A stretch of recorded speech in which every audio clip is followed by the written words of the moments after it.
തന്റെ തന്നെ പേരുള്ള ഒരു പെൺകുട്ടിയെ മാത്രമേ ഞാൻ വിവാഹം ചെയ്യൂ എന്ന് പ്രതിജ്ഞ എടുത്തൊരു വ്യക്തിയുണ്ട് മഹാഭാരതത്തിൽ. തന്റെ അതേ പേരുള്ള ഒരു പെൺകുട്ടിയെ മാത്രമേ ഞാൻ വിവാഹം ചെയ്യുകയുള്ളൂ എന്ന് ഒരാൾ പ്രതിജ്ഞ എടുത്തു. അദ്ദേഹത്തിന്റെ പേരാണ് ജരത്കരു.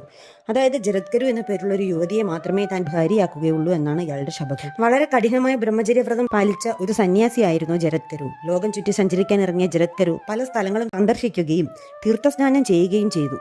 വായു മാത്രം ഭക്ഷണമാക്കി നിദ്രയും വെടിഞ്ഞ് സഞ്ചരിച്ചുകൊണ്ടിരുന്ന ജരത്കരു കുറച്ചുപേർ തല കീഴായി തൂങ്ങിക്കിടക്കുന്ന കാഴ്ച കാണാനിടയായി. നിങ്ങൾ ആരാണെന്ന് ചോദിച്ചപ്പോൾ ഞങ്ങൾ യായവന്മാരാണെന്നും ഞങ്ങൾക്ക് ജരത്കരു എന്നൊരു പുത്രൻ ഉണ്ടെന്നും അയാൾക്ക് മക്കളില്ലാത്തതിനാൽ അയാളുടെ പൂർവികന്മാരായ ഞങ്ങൾക്ക് മോക്ഷം ലഭിച്ചിട്ടില്ലെന്നും അറിയും. അപ്പോഴാണ് ജരത്കരു സത്യം അറിയുന്നത്. പിതൃക്കളുടെ നിർദ്ദേശത്തിൽ ജരത്കരു ഒരു സ്ത്രീയെ വിവാഹം കഴിക്കണമെന്നും പുത്രോത്പാദനം നടത്തി വംശം നിലനിർത്തണമെന്നും അച്ഛനാകുന്നതിൽ പരം പുണ്യം എത്ര നീണ്ട തപസ്സിനും ലഭിക്കുകയില്ലെന്നും പറയുന്നു. എന്നാൽ തനിക്ക് വേണ്ടി അല്ലാതെ പിതൃമോക്ഷത്തിനായി വിവാഹം ചെയ്യാമെന്നും തന്റെ തന്നെ പേരുള്ള ഒരു സ്ത്രീയെ അവളുടെ കുടുംബത്തിന്റെ സമ്മതത്തോടുകൂടി മാത്രമേ വധുവായി സ്വീകരിക്കുകയുള്ളൂ എന്നും ജരത്കരു അറിയിച്ചു. ഭൂമിയിൽ മുഴുവൻ തിരഞ്ഞിട്ടും അങ്ങനെ ഒരു നാരിയെ കിട്ടാത്ത ജരത്കരു വനമധ്യത്തിലിരുന്ന ഒരു ഭാര്യയ്ക്കായി പ്രാർത്ഥിക്കുകയും അദ്ദേഹത്തിന്റെ മുന്നിൽ വാസുകി പ്രത്യക്ഷപ്പെട്ട് ജരത്കരു എന്ന പേരുള്ള തന്റെ സഹോദരിയെ സന്തോഷപൂർവ്വം അയാൾക്ക് വിവാഹം ചെയ്തു കൊടുക്കാമെന്ന് സമ്മതിക്കുകയും ചെയ്തു. ആചാരപ്രകാരം വിവാഹം നടന്ന ഇരുവർക്കും അസ്തികൻ എന്ന പേരുള്ള ഒരു പുത്രൻ ജനിക്കുകയും അസ്തികന്റെ നേരായ രീതിയിലുള്ള തപശ്ചര്യ കാരണം അവരുടെ പൂർവികന്മാർക്ക് മോക്ഷം ലഭിക്കുകയും ചെയ്തു.